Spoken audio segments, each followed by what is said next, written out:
Okey, baiklah. Assalamualaikum dan selamat pagi.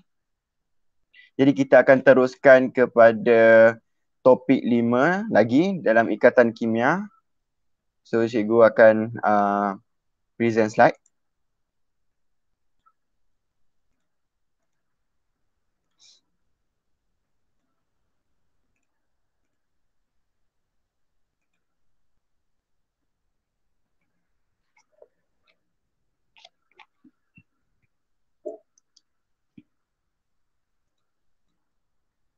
Okay, topik yang kita akan pelajari pada hari ini, ikatan logam. Okay. Terlebih dahulu, macam biasa kita akan tengok video pada hari ini melalui YouTube yang cikgu akan paparkan sebentar lagi. Okay.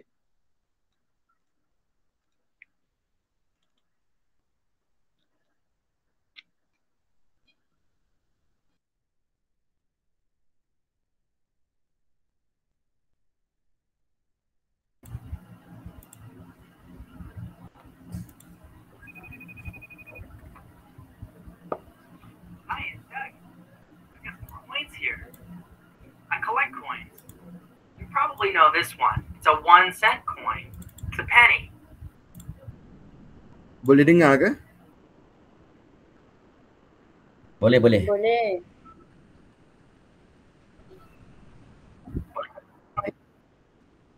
Maaf line agak slow hari ni. Okay, kita teruskan Okay. Hi, it's Doug. I've got some coins here. I collect coins. You probably know this one. It's a 1-cent coin. It's a penny. This one here is a $20 coin. Different coins are made out of different metals. This one is made out of silver. This one is made out of copper. Someone named Katie Lynn has a question for us about metals. Let's give her a call now.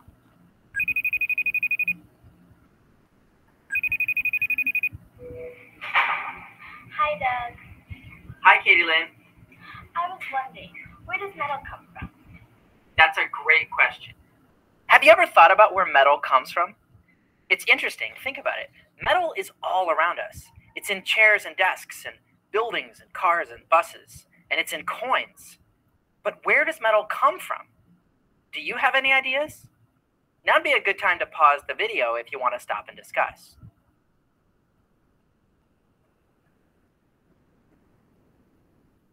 Okay, you ready? So where does metal come from? Well, you might have some idea that metal comes from the earth. That's true, but what does that mean? Like, are there chunks of metal in the ground? Is that what these machines are digging out? Well, for some metals, the answer is yes. Gold is an example of a metal that can just be found in the ground. Here you can see someone panning for gold in a river. They're sifting through the sand in the river and finding little pieces of gold. Now, just finding chunks of metal like this, pure metal from the ground, is really rare. It's very uncommon. Most metals cannot be found the way that gold can, just waiting in the ground. And that's because most metal is hidden. It's hidden inside of rocks. And not just any rocks. Metal can only be found in special kinds of rocks, like the ones you see here. Each of these rocks is called an ore. These red ones are iron ore. They contain the metal iron. The blue-green ones, they're copper ore. They contain copper metal. Here's a close-up view of some copper ore. Now, when I say that ore contains metal, you might think that means that if we crack the rock open, we'll find metal inside of it. But it doesn't quite work like that. You can keep breaking this copper ore up into smaller and smaller pieces. You're never going to find copper in there. That's because the metal is actually part of the ore. It's in the whole rock, all throughout it. It's almost like the metal is hiding right in front of you. And in order to get the metal out of it, the ore has to be transformed by heat. Lots of heat. You have to put the ore in an oven. Now, you wouldn't be able to do this at home with the oven in your kitchen because your oven doesn't get nearly hot enough. We're talking about heating up to thousands of degrees. In order to get metal out of ore, you have to put the ore in a special furnace, a type of oven that can get thousands of degrees hot. It gets so hot that the metal becomes a liquid and separates from the rock. You can see here, it's so hot it's glowing. It looks like lava. The people who do this work have to wear special clothes to protect them from the heat. So ore is changed. It's transformed into metal by heating it in a furnace. Then, once the metal is in its liquid form, it can be poured out into different shapes to make everything from bolts and paper clips to car parts. That's all for this week's question. Thanks, Katie Lynn, for asking it. Now, for the next episode, I reached into my question jar and found 3 questions submitted to me that I'm thinking about answering. When this video is done playing, you'll get to vote on one. You can choose from, why is dirt brown?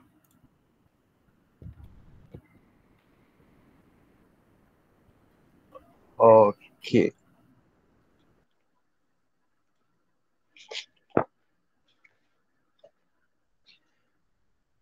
Okay. Cikgu nak minta kamu tuliskan pendapat kamu di chat box tentang video sebentar tadi.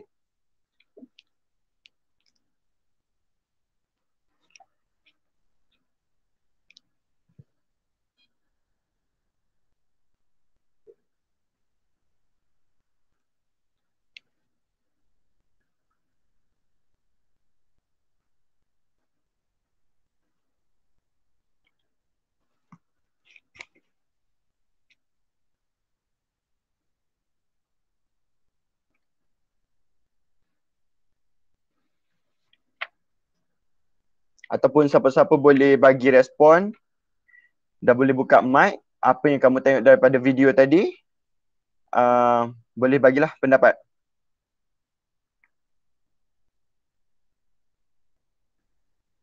Tadi yang masuk Faris dengan Faik ya. Okey. Tak apa. So tuliskan pendapat kamu di chat box.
Okey, tak ada okey, cikgu panggil nama lah. Faiz ada tak?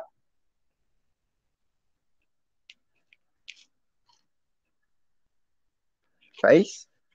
Ada. Okey, boleh bagi pendapat kamu tak? Apa yang kamu tengok dekat video sebentar tadi? Tentang logam. Okey, tentang logam, betul. Okey, lain-lain?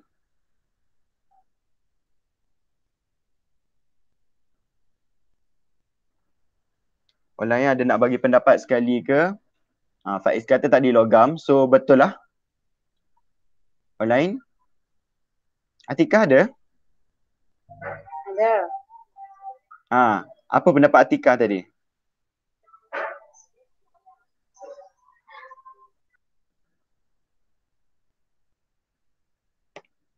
Okey, tak apa.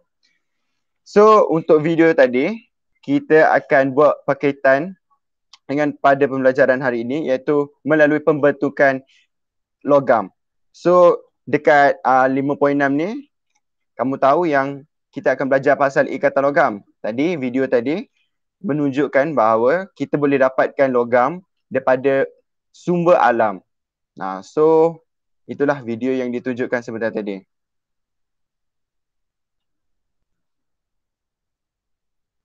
Okey, sekejap.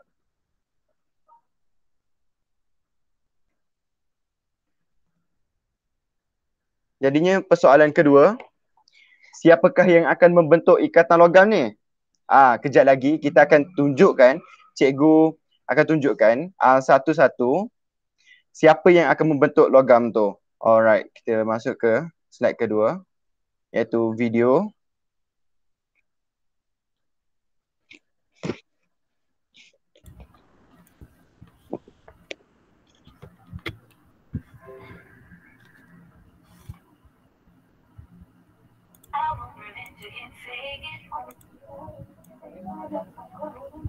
Boleh dengar ke?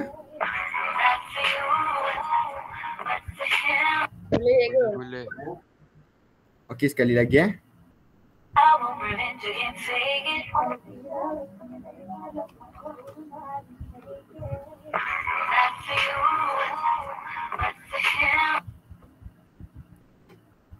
Alright, tadi boleh nampak dengan jelas ke apa yang dia buat, apa yang perubahan yang terjadi tadi?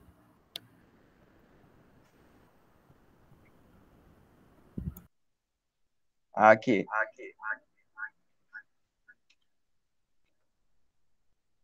Boleh nampak tak apa yang terjadi sebentar tadi?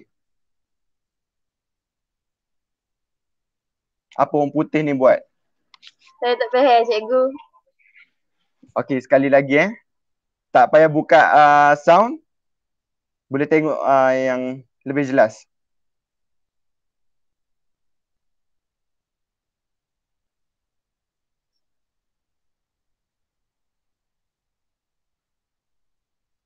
Okey, nampak tak?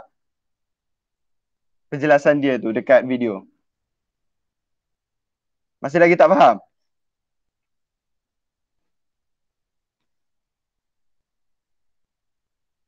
Atika respon? Faham tak? Ya cikgu. Tidak. Okey. So, cikgu akan bagi penerangan lah. Based on, okey. Dia tunjuk yang metals transferring electrons. So, maknanya logam ni akan bagi pindahan elektron kepada non-metal. Dan ia tidak akan terjadi apa-apa pun kalau daripada logam kepada bukan logam. So, itu adalah bukan ikatan logam. Jadi, perkaitan kita pada hari ini ialah logam ni adalah daripada ikatan logam ni adalah salah satu di mana atom logam akan bertemu dengan logam juga untuk membentuk ikatan tu. Kalau nak kata daripada atom bukan logam bertemu dengan atom logam, kita belajar dah sebelum ni yang ikatan tu adalah ikatan selain daripada ikatan logam. So, kamu pun boleh ingat yang ikatan apa yang akan membentuk daripada atom logam kepada atom bukan logam. Okey, kita teruskan Nak bagi kamu lebih nampak dengan lebih jelas lah. Alright. Kali ni ialah logam kepada, cikgu nak kamu imbas balik, kamu ingat balik yang kamu telah pelajari sebelum ni. Yang banyak penerangan juga yang cikgu bagi. So, atom logam ni akan berapa ni? React dengan atom bukan logam. Jadi kamu ingat balik apakah ikatan yang akan membentuk atom logam kepada atom bukan logam ni? Siapa yang ingat?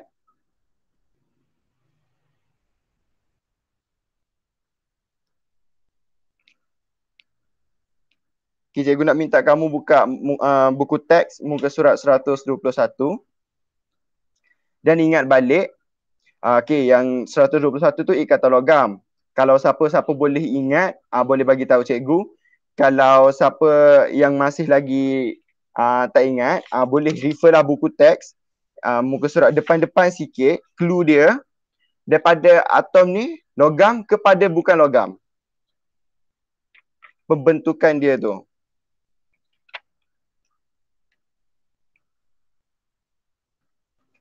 Okay, ada siapa-siapa boleh bagi tahu ke? Siapa ingat?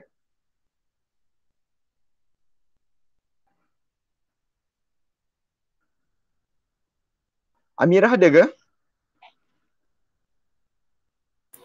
Ada. Okey, Amirah ingat tak ikatan apa yang membentuk logam kepada bukan logam?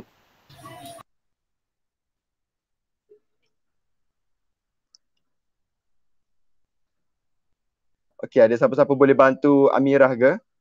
Dekat buku teks kamu pun boleh kamu refer sebab ada yang terjelasnya dekat logam kepada bukan logam. Ikatan ion. Okey, betul. Ikatan ion. Dan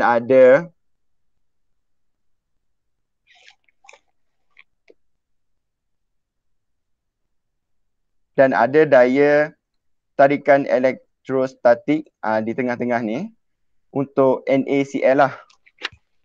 Natrium klorida yang membentuk ikatan ion ni. Okey, seterusnya pembentukan daripada bukan logam kepada bukan logam. So, yang berkongsi ia akan membentuk ikatan apa? Ada siapa-siapa ingat? Covalent. Okey, betul. Ikatan kovalent. Okay. Jadinya pada hari ini kita akan belajar ikatan logam. So kalau kamu tengok ni macam line ni adalah ikatan bagi logam lah. Okey, yang contoh cikgu bagi ni iaitu magnesium. Dan ini adalah sekejap lagi yang aku akan belajar. Ini bulat-bulat kecil-kecil ni, warna biru dekat luar ni.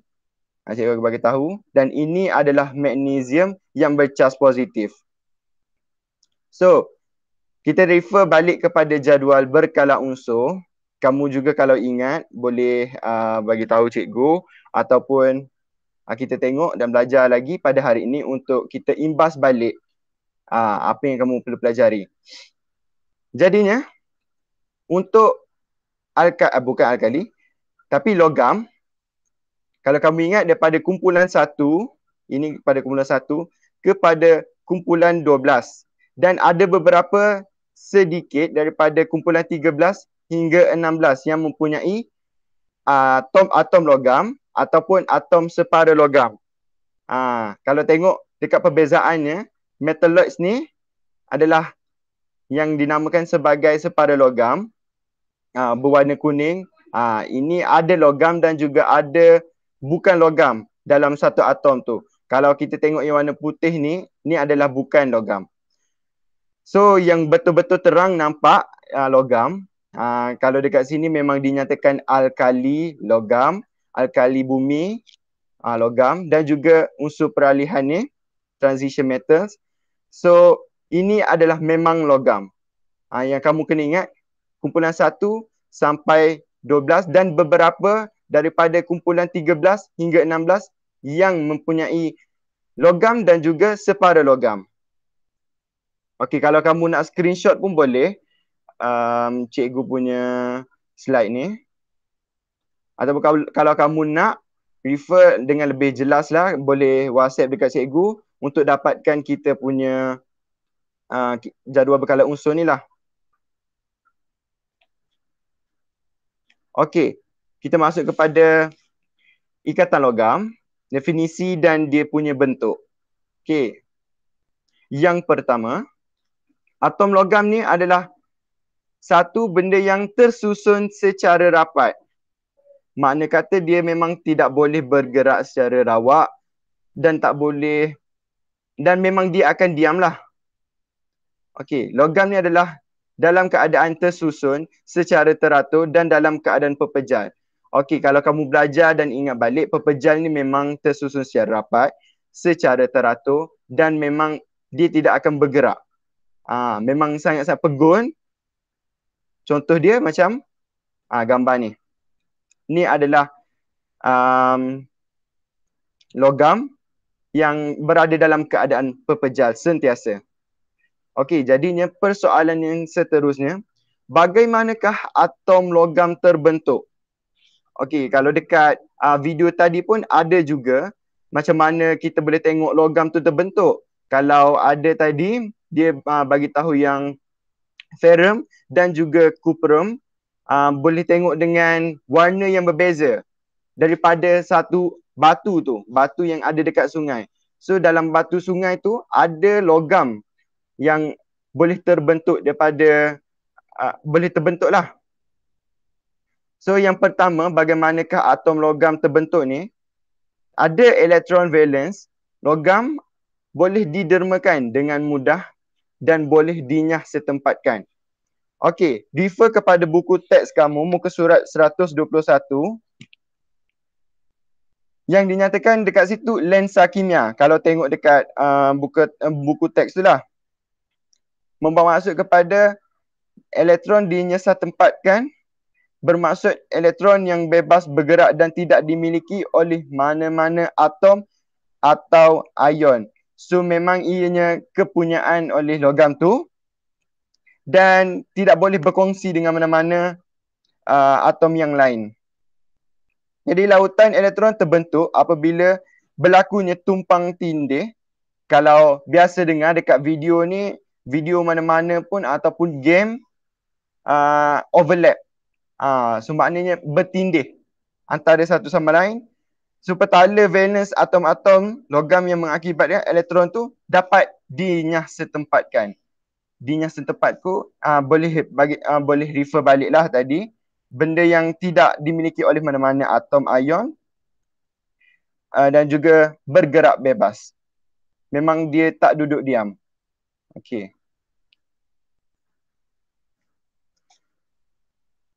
Elektron yang dinyah setempat ni boleh bergerak bebas, ulang balik tadi, di antara struktur logam dan akan membentuk lautan elektron. Contoh dia, macam ni. Okey, kalau ini yang positif ni, bulatan positif ini adalah atom. Contoh bagi atom. Kalau kamu ingat balik tadi, magnesium. Ini adalah atom magnesium yang bercas positif. So, ini adalah elektron. Okey. Kenapa dibagi tahu lautan elektron? Ini adalah lautan. Kiranya dia berada dalam satu struktur logam yang mempunyai logam dan juga lautan elektron. Lautan elektron ni pun bercas negatif. So memang dia tidak berada dalam keadaan yang tetap lah. Memang dia akan bergerak kalau kita tengok lebih mendalam. Okey. Nukleus atom positif. Okey. Betul lah tadi kita ambil contoh sebagai magnesium yang bercas positif dikelilingi oleh elektron yang dinyah setempat. Dia bergerak secara bebas. Okey, boleh faham tak setakat ni? Atau nak cikgu repeat balik? Dah. Okey, faham ya. Online?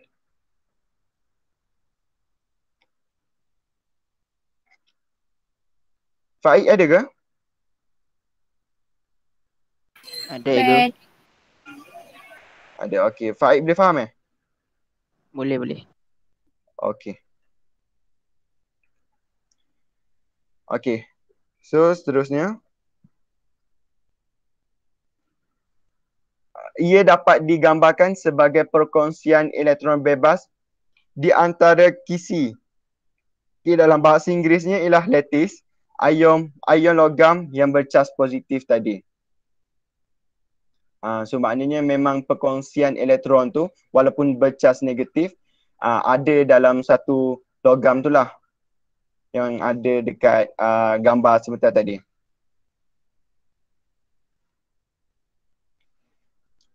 Sekejap tak dengar.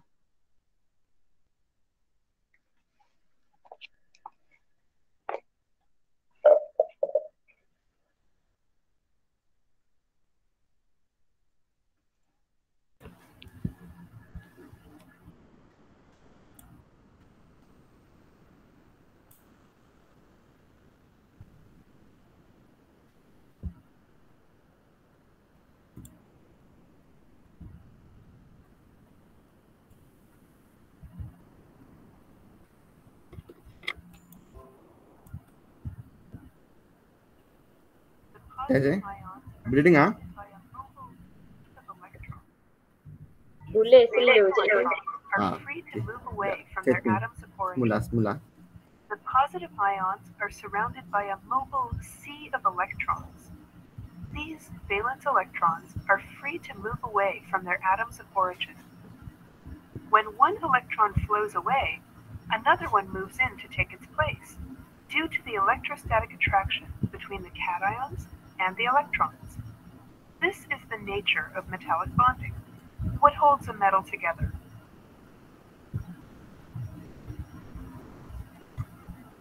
Okay, boleh dengar dan faham ke apa video ni ditunjukkan? Ke nak tengok lagi sekali?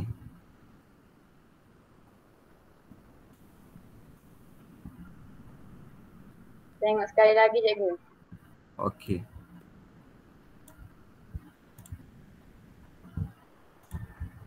The positive ions are surrounded by a mobile sea of electrons. These valence electrons are free to move away from their atoms of origin. When one electron flows away, another one moves in to take its place, due to the electrostatic attraction between the cations and the electrons. This is the nature of metallic bonding. What holds a metal together? Okey. So tak apa, kalau video tu macam tak jelas, cikgu akan bagi penerangan ni.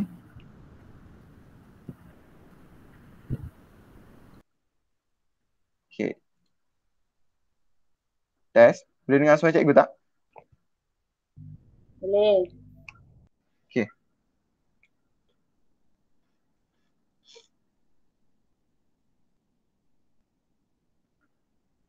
Okey, maksudnya dekat sini ion yang bercas positif ni yang ada di lautan elektron.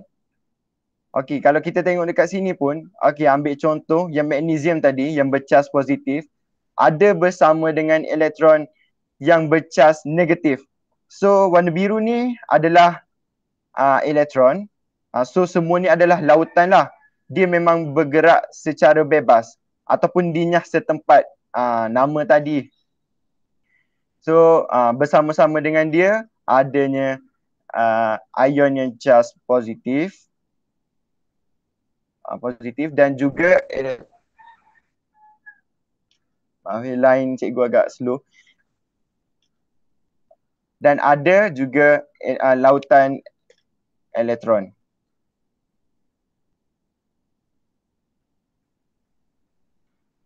Okey, untuk ion bercas positif ni dia memang bergerak, dia memang tidak bergerak dan berada dalam keadaan susun dan teratur tadi.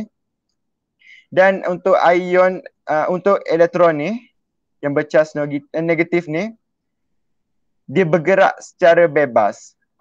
Dia memang suka bergerak lah. Kalau kita tengok dekat video ni pun, dia ada daya tarikan elektrostatik yang dinyatakan sebentar tadi ada dalam video ni.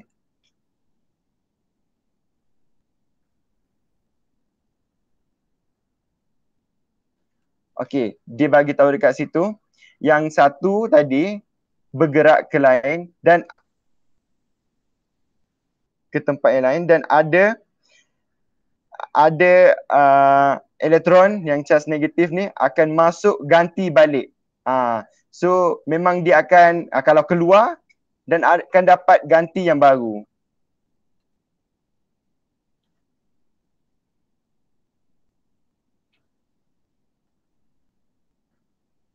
Okey.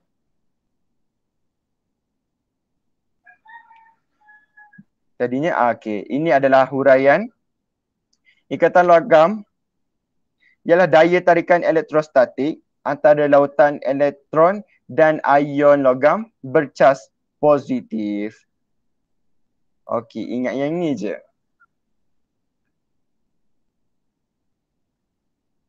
Okey, kalau tadi kita tengok contoh magnesium, kali ni kita ambil contoh natrium. Okey, natrium memang ion dia bercas positif dan ada elektron yang bercas negatif. Okey, huraian dia, bagi memastikan logam dalam keadaan posisi yang stabil, ianya perlu melepaskan elektron dengan lebih mudah.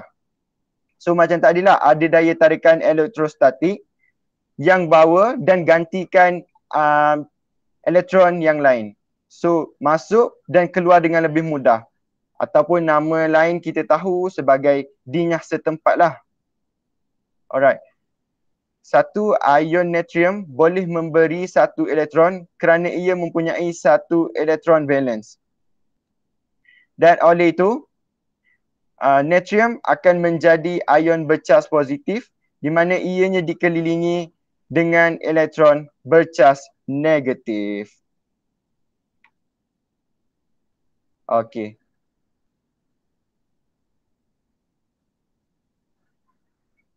Okey, macam cikgu cakap tadi, elektron ini dikenali sebagai elektron dinyas setempat. Dia memang bergerak secara bebas dan tidak boleh terikat atau dimiliki oleh mana-mana atom ataupun ion.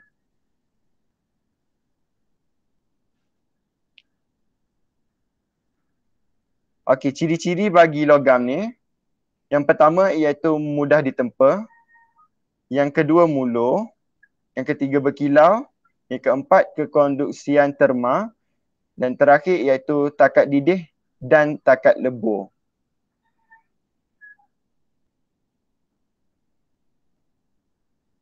Okey, ciri-ciri yang pertama, mudah ditempa.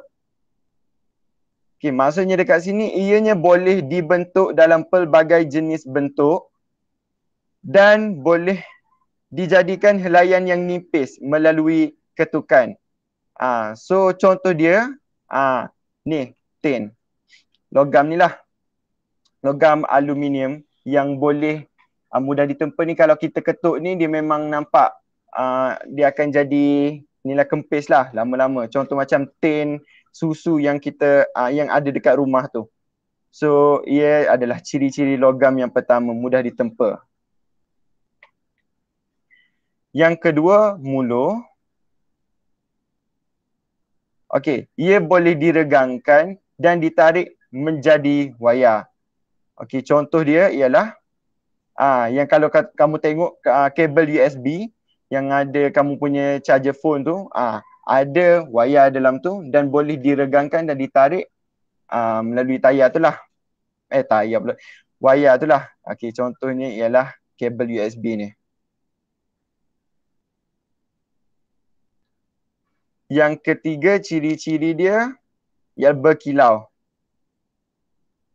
Logam ni mempunyai kebolehan untuk memantulkan cahaya dari dasar dan digilap. Contoh dia iaitu emas. Betul tak? Emas ni kalau kita pantulkan dengan cahaya ni akan pantulkan balik. So dia boleh digilap untuk jadi berkilau. Kalau orang Kelantan panggil dia sinar lah. Seterusnya yang keempat, kekonduksian terma. Kebolehan logam ni untuk membenarkan haba melaluinya. Logam ni adalah penebat yang baik kerana ia terdapat elektron yang bebas. Okey, ingat balik yang tadi, dia ada elektron yang dinyas setempat dan mempunyai lautan elektron yang sangat-sangat banyak.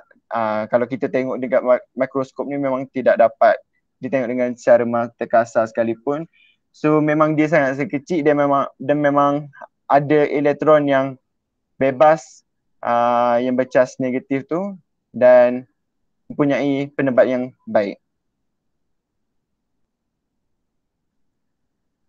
Okey, yang terakhir iaitu ia mempunyai takat lebur dan takat didih. Logam ni mempunyai takat lebur dan takat didih yang tinggilah. Untuk orang panggil leburkan dia memang mempunyai meminta suhu yang tinggilah. Okey. Kita tamat kepada pengajaran kita pada hari ini, ikatan logam. So ini adalah tugasan kamu. Yang mana cikgu ada buat latihan untuk kamu siapkan.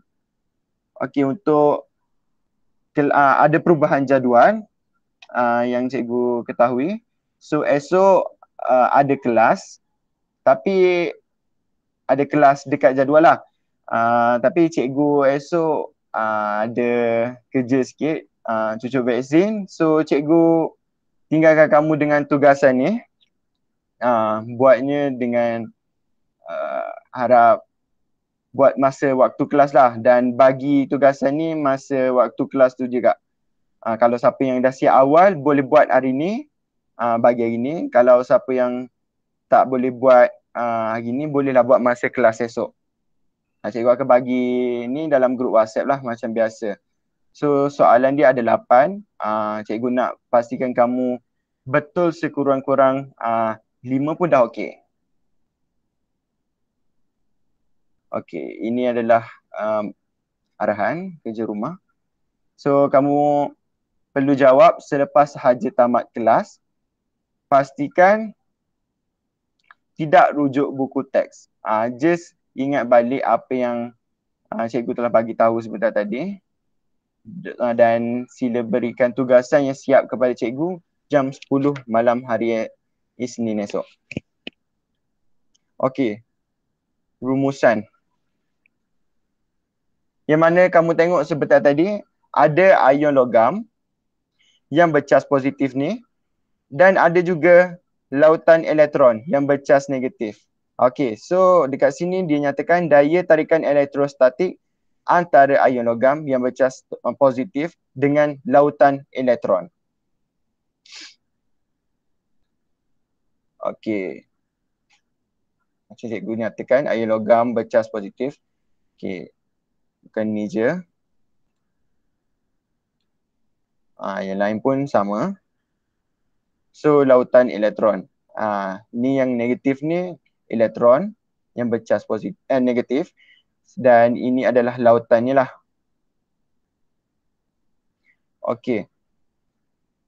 Seterusnya, ion logam yang bercas positif ni akan menarik elektron daripada atom logam yang lain. Macam ni lah contoh dia. Elektron yang bebas daripada outer shell ni, daripada logam atom yang lain. So dekat sini ada elektron yang bebas bergerak dalam satu atom ni. Okey. Dan dia ada daya tarikan ion logam positif untuk lautan elektron yang dinyah setempatkan. So ada terminal positif dan ada terminal negatif. Ini. Dan disebut sebagai ikatan logam. Okey, bagi ciri-ciri logam tadi. Yang pertama, logam ni mudah ditempa. Yang kedua, konduksian terma. Yang ketiga, takat didih dan takat lebur. Yang tinggilah kita belajar tadi. Yang keempat, berkilau. Dan yang terakhir, iaitu bersifat mulur. Okey, itu sahaja pengajaran kita pada hari ini. Terima kasih kepada cikgu dan harap kamu siapkan tugasan kamu lah waktu kelas esok dan bagi sebelum pukul 10 hari Isnin esok. So selamat maju jaya. Dan untuk pemberitahuan kelas kita pada hari Selasa nanti, cikgu akan ada perbincangan latihan yang kita buat lah sebelum ni. Macam hari Khamis sebelum ni pun cikgu tak ada bagi penerangan dan ada yang dah bagi jawapan kepada cikgu. So cikgu ucapkan terima kasih dan tahniah kerana berjaya. Nanti cikgu akan bagi jawapan yang betul dalam kelas. So harap kamu dapat tunggu dan hari Selasa nanti kita ada kelas bersama. Kita bincang sama-sama nanti. Okey. Itu saja daripada cikgu untuk kelas hari ini.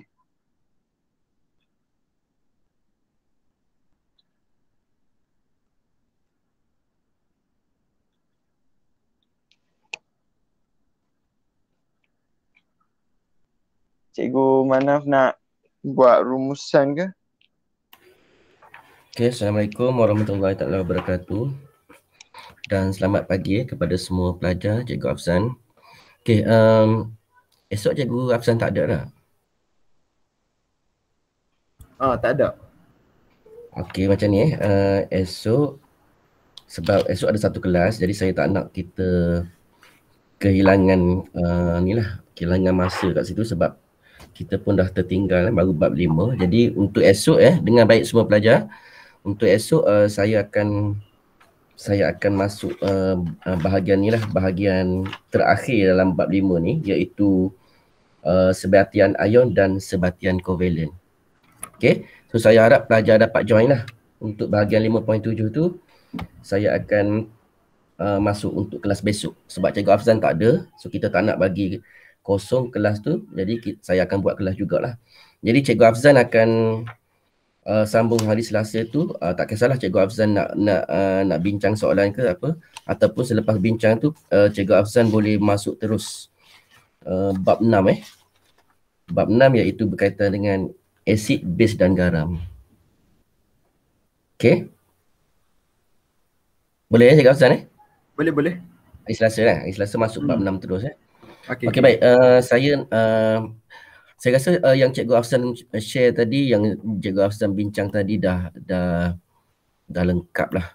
Okey. So kalau pelajar tengok buku teks, baca dan pelajar tengok penerangan Cikgu Afzan tadi, insya-Allah pelajar boleh faham lah. Okey. Sebab Cikgu Afzan lepas habis belajar tadi, lepas habis perbincangan tadi, Cikgu Afzan sekali lagi buat rumusan. So maksudnya insya-Allah lah kalau pelajar dengar betul-betul, pelajar boleh faham, nampak terus. Okey, insya-Allah.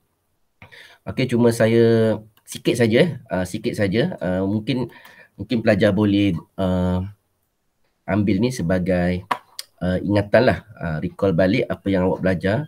Okey, sebelum ni awak belajar ikatan ion, ikatan kovalen, ikatan datif dan ikatan ikatan ion, kovalen, ikatan hidrogen dan dengan ikatan datif kan. So ikatan hidrogen dengan ikatan datif tu singkat sahaja. Okey, sikit sahaja. Okey, ikatan logam ni pun sama juga, silibus baru dalam topik kimia ni, sebelum ni tak ada. Okey. Jadi pelajar macam mana nak cam ataupun macam mana pelajar nak ingat. Okey, Cikgu Afzan dah tunjuk tadi dengan jelas. Okey. Cuma saya nak bagi tahu tips macam ni saja. Contoh kat sini dia ada bagi tahu. Okey, pelajar tengok kan. Soalan dia bagi tahu, slide ni bagi tahu. Okey, atom logam tersusun secara rapat teratur dalam keadaan perpejal. Electrovalence atom logam boleh didermakan. Okey. Kat sini yang saya nak bagi tahu dengar baik-baik. Kalau sebelum ni ikatan ion.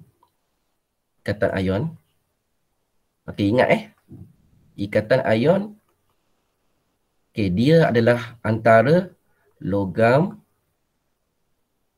bergabung dengan bukan logam. Okey, ingat. Logam mesti bergabung dengan bukan logam barulah terbentuk ikatan ion. Okey, yang kedua, ikatan kovalen. Ikatan kovalen. Ulang banyak kali ni. Okey, bukan logam. Cikgu Afzan pun dah cerita awal-awal tadi. Okey. Saya pun ulang lagi sekali supaya pelajar ingat, penting. Bukan logam dengan bukan logam. So, untuk ikatan ion ni, logam dengan bukan logam ni melalui pemindahan elektron. Ingat pemindahan elektron. Yang boleh bergerak, yang boleh dikongsi hanyalah elektron. Okey, elektron. So, bila saya sebut pemindahan elektron, bermaksud ada yang derma, ada yang terima. So, dalam kes ni ingat yang derma adalah logam. Okey, yang derma adalah logam. Dan yang terima adalah bukan logam. Tolong ingat tu. Okey. So, kalau ikatan kovalen, mereka berkongsi. Okey, saya tak nak sentuh ikatan hidrogen dengan ikatan datif sebab dia simple sahaja. Okey. Ikatan yang terbaru awak belajar ni ikatan kimia. Okey, kalau awak perhatikan ikatan kimia pula, sorry. Ikatan logam. Ikatan logam. Ikatan logam ni, nama lagi ikatan logam kan. Maksudnya dia adalah logam dengan logam. Okey. Kalau ion pemindahan elektron, kalau kovalen berkongsi, kalau ikatan logam, tadi dia ada bagi tahu. Elektron juga. Keyword dia ialah elektron. Elektron dinyah setempat. Itu keyword dia yang awak kena ingat. Kalau ni elektron didermakan, ada yang terima. Yang ni elektron dikongsikan. Yang ni elektron dinyah setempat. Okay, apa maksud dinyah setempat? Dinyah setempat ni maksudnya dia didermakan tetapi dia tidak tidak ada penerima dia. Tidak dimiliki oleh atom lain. So dalam kes ni asalnya macam ni contoh natrium kan. Kalau kita tahu natrium petala dia ialah 281. Okey, sebab dia ada 11. 281. Okey, sekarang ni yang hujung sekali ni elektron yang berada di petala paling luar ni kita panggil apa? Kita panggil sebagai elektron valence. Elektron valence ni lah yang akan dinyah setempat nanti. So, okey, contoh ada satu lagi logam Na juga kan. Okey, ni macam mana mereka membentuk ikatan logam? Okey, yang ni pun sama juga, dia ada 281. So macam mana mereka membentuk ikatan logam antara dua ni? Okey. Elektron ni, electrovalence kan? Mereka adalah kedua-dua electrovalence electrovalence ni akan dinyah setempat.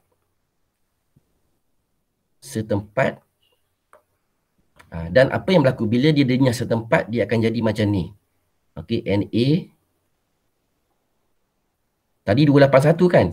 Sekarang dia dah 28 sebab dia dah dermakan ataupun dia dah nyah setempat elektron dia tadi 28 dan dia bercharge positif. Dia telah membentuk ion. Asal tadi atom, ingat tadi dia atom.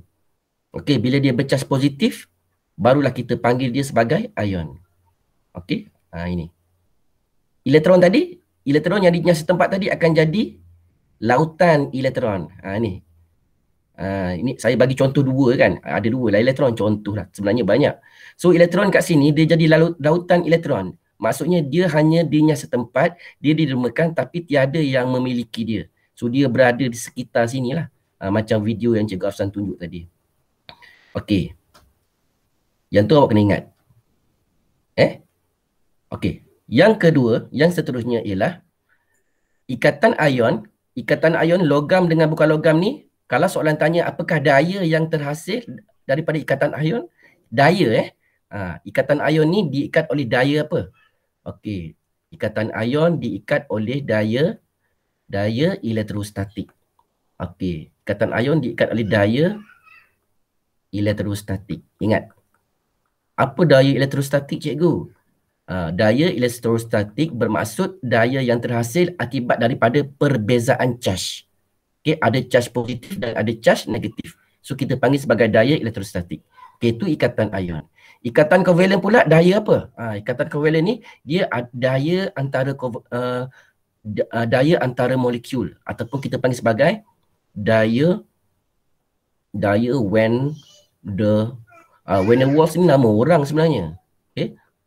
Nama orang sebenarnya. Tapi Van der Waals ni adalah ahli kimia. Dialah yang mencipta daya, yang bagi nama daya ni, daya Van der Waals. Daya Van der Waals ni maksudnya daya yang lemah. Okey, daya yang lemah. Okey, yang wujud di antara molekul-molekul bukan logam tu. Okey, dan ikatan logam pula, kalau soalan tanya apa, daya apa? Dia sama macam ikatan ion, iaitu juga daya elektrostatik. Kenapa cikgu sama dengan macam ikatan ion, daya elektrostatik? Sebab adanya perbezaan charge antara charge positif daripada atom yang membentuk ion tadi setelah dia nyah setempat elektrovalen dan lautan elektron yang ada di sekitar dia. So mereka tertarik. So maksudnya sekarang ni Na positif ni dia akan tertarik antara satu sama lain. So menyebabkan mereka diikat. Dan ikatan tu dipanggil sebagai ikatan logam. Daya apa? Daya elektrostatik. Okey? Boleh cuma satu je yang mungkin Cikgu Afzan terlupa nak sebut tadi berkaitan dengan pengaliran elektrik kalau awak baca dalam buku muka surat 121 tu dia ada bagi tahu dia ada bagi tahu yang ni. Ni kekondisian elektrik logam. So maknanya lautan elektron yang bebas ni dia yang bergerak bebas ni dia boleh membawa charge apabila kita bekalkan elektrik. Dan dia membawa charge daripada mana? Daripada terminal negatif kepada terminal positif. Okey? So itu yang awak kena ingat Boleh Yang ni penting ni. Ikatan ion, logam bukan logam, daya apa? Daya elektrostatik, pemindahan elektron. Siapa yang pindahkan? Logam kepada bukan logam. Berapa paling banyak boleh pindah? Boleh derma 3 elektron saja. Daripada logam kepada bukan logam. Ikatan kovalen berkongsi. Okey, dia kena kongsi. So daripada kongsi ni lah yang berbentuk ikatan sama ada tunggal, ganda 2 ataupun ganda 3 tu. Tengok berapa yang dikongsikan. Dan ikatan logam ni, dia adalah daya elektrostatik. Daripada mana? Daripada ion positif dengan lautan elektron. Okey? Boleh jadi saya harap pelajar boleh fahamlah berkaitan dengan ikatan logam hari ni. Okey? Itu sajalah rumusan saya dan pelajar kena betul-betul faham. Okey? Pelajar kena betul-betul faham apabila cikgu bagi satu soalan, contohlah pelajar, kalau contohlah. Contoh saya bagi macam ni. Saya bagi macam ni, contoh saja. Saya bagi X, dia bagi maklumat proton X, Y, Z. Contoh saya bagi 3 Proton, okey, proton. Proton ni ada 8. Yang ni ada 11. Okey, yang ni ada 17. Okey, contoh kelas. Kalau saya tanya, okey, apakah jenis ikatan yang terbentuk apabila X dan Y bergabung? Contoh. Siapa boleh bagi tahu kepada saya kalau X dengan Y bergabung jadi apa? Jadi ikatan apa? Saya nak tahu ikatan apa je.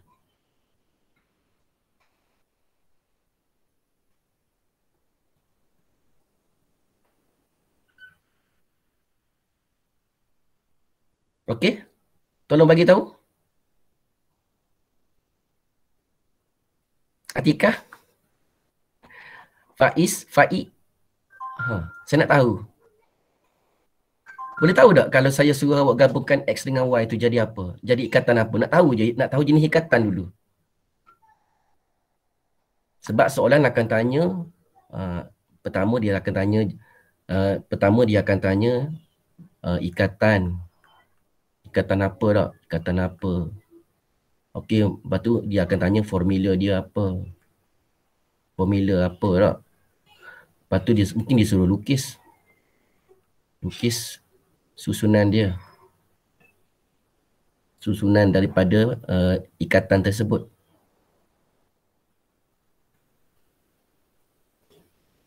Okey, cepat kelas. Ini rumusan ni, nak tahu awak faham tak ikatan ion, ikatan kovalen, ikatan logam. Ikatan datif dengan hidrogen senang, tak payah fikir. Bukan tak payah fikir, boleh kena fikir tapi yang tu senang sebab dia simple. Hak selalu ditanya hak ni lah. Tak ada orang nak jawab aku. Yes, saya. Azma, Faik, Faiz Haika, Faris Haika, Atikah, Amirah. Nak tahu je. Salah tak apa. Kalau X dengan Y bergabung, jadi ikatan apa? Ikatan ion ke cikgu? Tak apa, boleh cuba kan. Awak kata ikatan ion lah. Atikah kata ikatan ion. Betul ke ikatan ion? Jadi macam mana kita nak tahu sebenarnya? Okey, macam ni. Cara dia gini maksudnya pelajar masih belum menguasai sepenuhnya lagi ni. Kalau X, awak tengok dia bagi proton 8 tak? Maknanya kalau proton dia 8, idea dia, elektron dia juga 8. Maknanya susunan dia adalah 26. Kan? Y,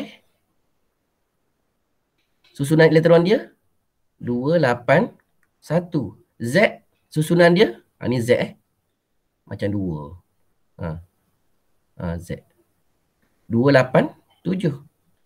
So kalau saya gabungkan X dengan Y, nampak tak? X ni sejenis ke apa X ni? X ni sejenis bukan logam.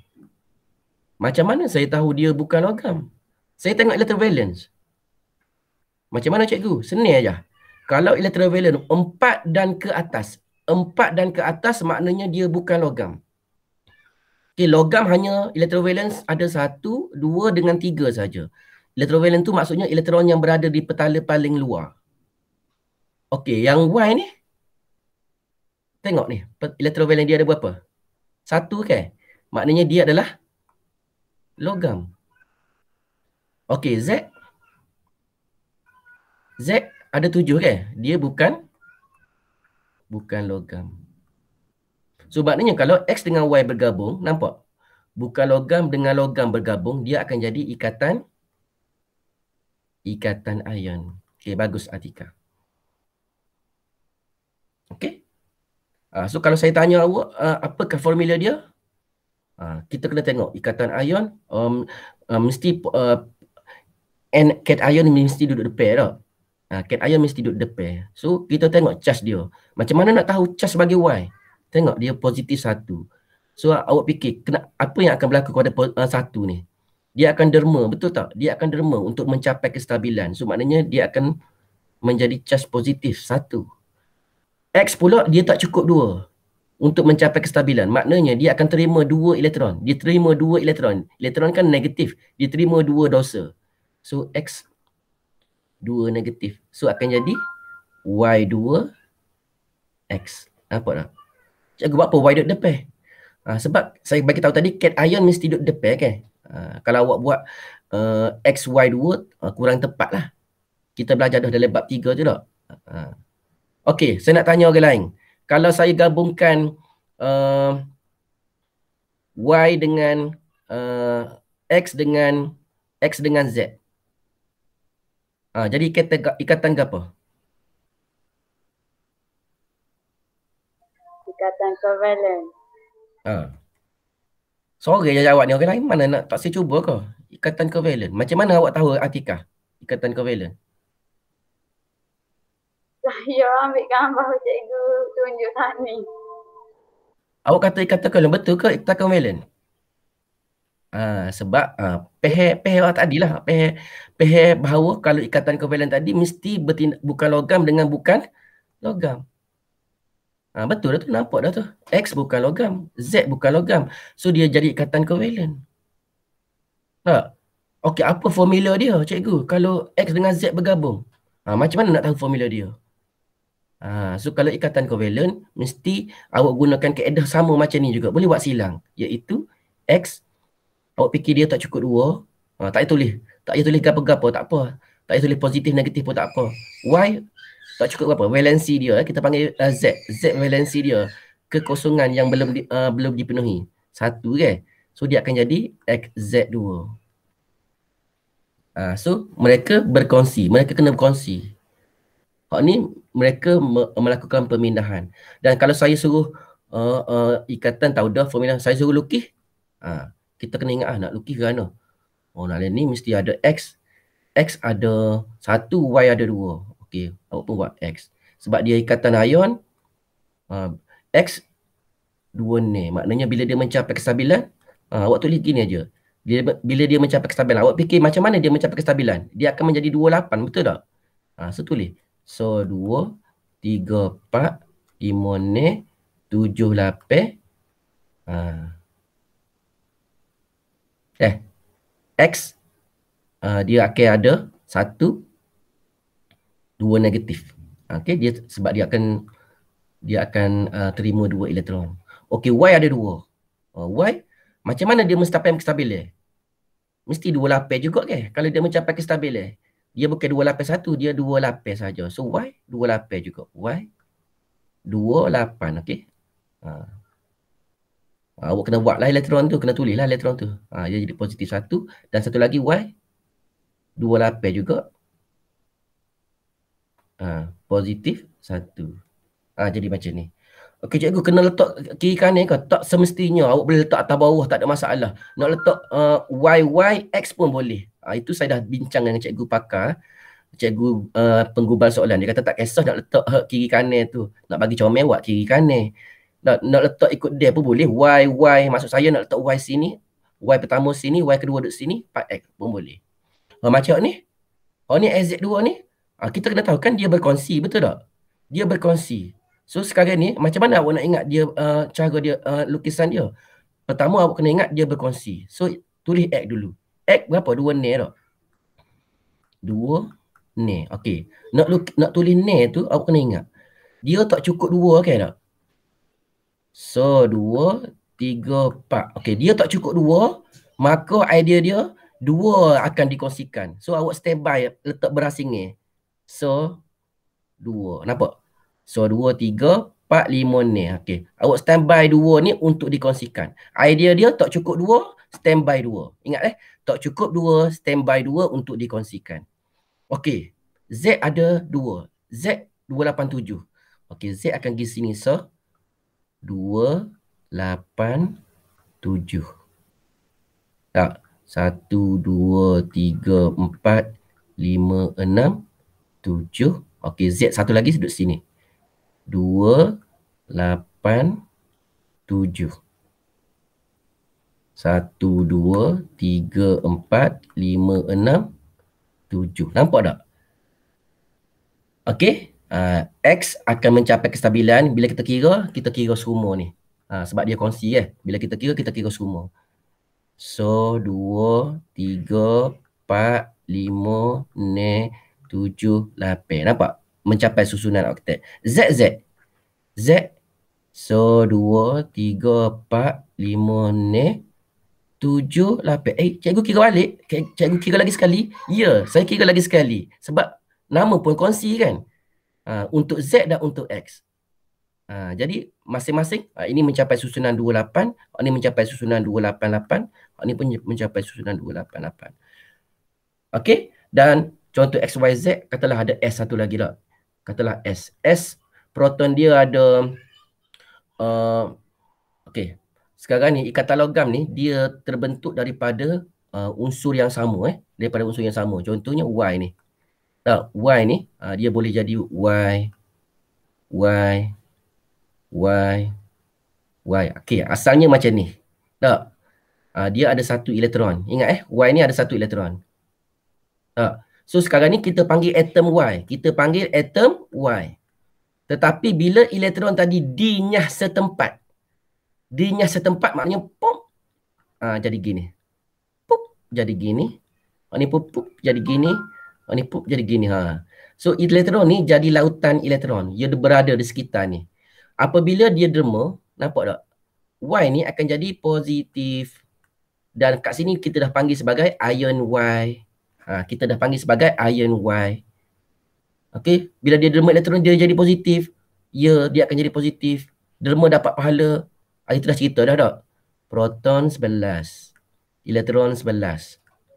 Positif, negatif. Charge dia kosong. Ini yang asal. So kalau kita derma elektron, proton kekal 11. Elektron dah jadi berapa? Negatif 10. So 11 tolak 10. Siapa lagi besar? 11 ke tak? Lebih berapa? Positif 1.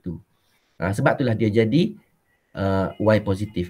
Dan kat sini kita panggil ikatan logam. Sebab mereka sama-sama logam. Dua-dua logam-logam. Dan mereka diikat oleh daya apa? Daya elektrostatik.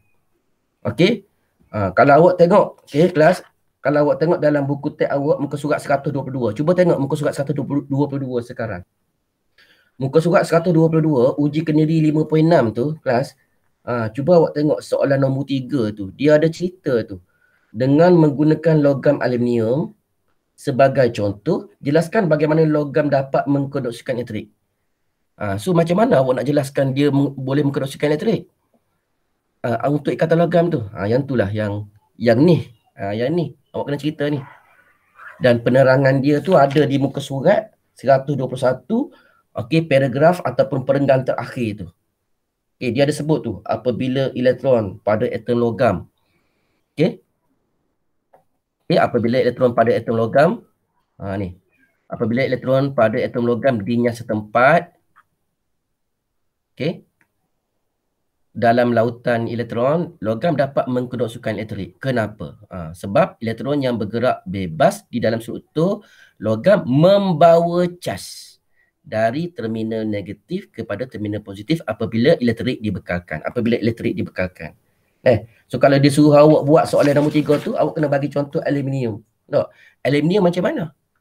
Aluminium 2 lapis 3. So 2, 3. Cikgu, 3 ni akan dibebaskan ke? Ya. Sebab tiga-tiga ni adalah elektron valence. Al ni akan membebaskan, istilah yang lebih tepat, menyah setempat. So akan jadi macam mana? Aluminium akan jadi 2 lapis sahaja. Dan elektron 1, 2 dinyah setempat. Menjadi lautan elektron. Aluminium akan jadi positif.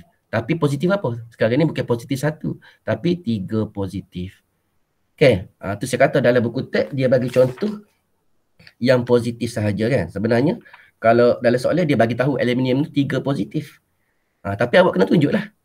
Aluminium banyak ni, kita logam ni banyak aluminium lah, banyak aluminium. Dan begitu juga lautan elektron makin banyak lah.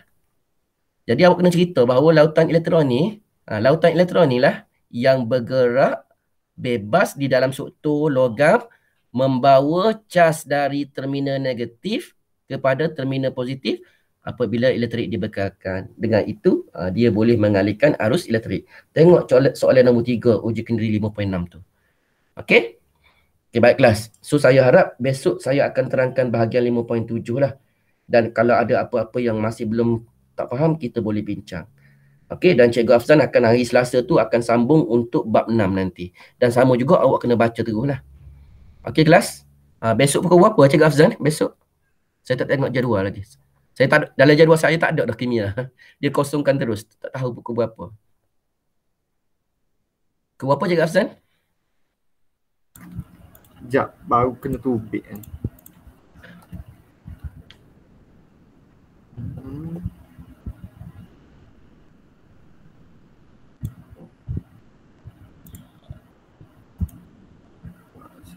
Saya esok pukul 9.40. 9.40 kan? Itulah sepatutnya tak payahlah keluarkan daripada jadual saya. Senin saya tahu masa tu kan. Dia dah hilangkan. Jadi saya tak tahu kimia pukul berapa. Cuma bila saya cek tadi, saya cek daripada kelas 4 sains sendirilah. Jadual kelas 4 sains tu baru nampak. Okey, esok pukul berapa? Pukul 9.40. 9.40 Okey kelas. So saya harap pelajar dapat join lah besok untuk habiskan bab 5. Bolehkah pelajar? Bolehkah? Boleh. Boleh. Faik bolehkah Faik? Lama tak nampak ni Faik. Faik? Boleh. Okey. So itu sajalah rumusan dia. Okey. Pelajar boleh log out lah. Okey, assalamualaikum warahmatullahi taala wabarakatuh. Waalaikumsalam. Terima kasih, Cikgu. Sama. Terima kasih, Cikgu. Sama.